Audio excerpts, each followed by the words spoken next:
अरब, Dubai, Kuwait, Bahrain में एक भी मज़ार नहीं है।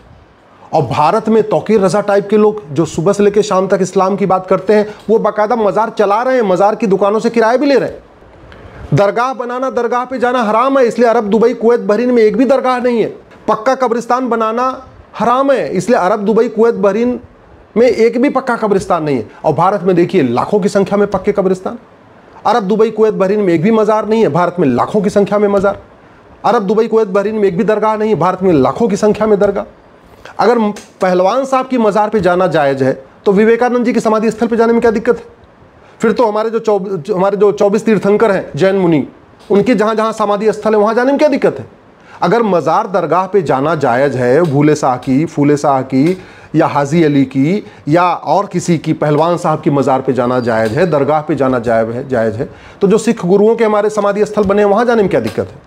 गौतम बुद्ध जी की समाधि स्थल पे जाने में क्या दिक्कत है? कुशीनगर जाने में क्या दिक्कत है? लेकिन नहीं, मज़ार दरगाह पे जाना भारत में जायज़ है, वहीं मज़ार दरगाह पे अरब, दुबई, कुवैत, बहरीन में जाना हराम है, भारत में जायज़ है। और भारत में मज़ार दरगाह पे जाना जायज़ है, लेकिन और किसी की नहीं।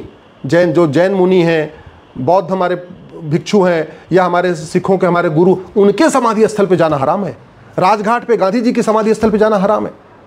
मुझे लगता है इस पे गंभीरता के साथ चिंतन करने की ज़रूरत है कि अगर कुरान वही है जो अरब में है वही भारत में है, हदीस जो अरब में है वही भारत में है, और अरब में अगर मज़ार दरगाह पक्का कब्रिस्तान बनाना, मज़ार दरगाह पक्के कब्रिस्तान पे जाना हराम है, तो भारत में जायज़ कैसे हो सकता है? इस बात पे मुस्लिम हमारे जो धर्मगुरु हैं, मुस्लिम मौलवी हैं, वो खुद ही चिंतन करके बताएं। कायदे से इस मामले पे देवबंद को एक फतवा जारी करना चाहिए कि भैया अपनी स्थिति स्पष्ट करना चाहिए कि मज़ार दरगाह बनाना और जाना जायज़ है या नाजायज़ है, पक्का कब्रिस्तान बनाना जायज़ है कि नाजायज़ है। इस पे बरेली को, देवबंद को, इन लोगों को जो शीर्ष संस्थाएं, इस पे अपनी स्थिति स्पष्ट करनी चाहिए। जमीयत उलमा को अपनी स्थिति स्पष्ट करना चाहिए, all India Muslim personal law board को अपनी स्थिति स्पष्ट करनी चाहिए।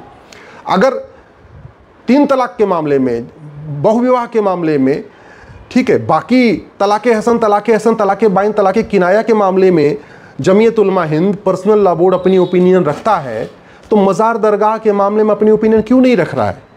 अगर आप ये कहते हो नहीं हम तो भारत में रहते हैं इसलिए हमारा अरब वालों से कोई लेना देना नहीं, तो बहुत अच्छी बात है। फिर वो आप कहिए, हाँ भैया हम तो सब हिंदू थे और हमारे पूर्वज मंदिरों में जाते थे, हमारे पूर्वज समाधि स्थल पे जाते थे, इसलिए हम भी मज़ार दरगाह पे जाएंगे, कोई दिक्कत नहीं।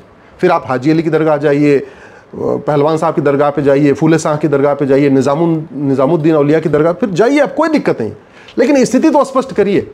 एक तरफ आप हर चीज़ को अरब से जोड़ते हैं, टोपी अरब जैसी पहनते हैं, दाढ़ी अरब जैसी रखते हैं, मूंछ अरब की जैसे अरब में लोग नहीं रखते वैसी रखते हैं, पूरा कुर्ता पैजामा अरब जैसा पहनते, सारी चीज़ें अरब जैसी करते हैं।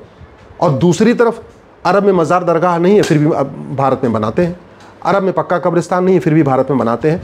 इस पर मुझे लगता है जो हमारे शीर्ष हमारे मुस्लिम स्कॉलर्स हैं उनको अपनी स्थिति स्पष्ट करनी चाहिए कि अरब को मानेंगे या भारत को मानेंगे। भारत को मानते हैं, बहुत अच्छी, मानना चाहिए, जहाँ रहते हैं वहाँ मानना चाहिए, लेकिन फिर भारत का सब कुछ मानिए, फिर भारत का त्यौहार भी मानिए, भारत का विचार भी मानिए, वसुदेव कुटुंबकम को भी मानिए, नारी तू नारायणी को भी मानिए, यत्र नारस्तु पूज्यते रमन्ते तत्र देवता को भी मानिए, फिर होली दिवाली को भी मानिए। फिर दिक्कत कहाँ है? कोई दिक्कत नहीं।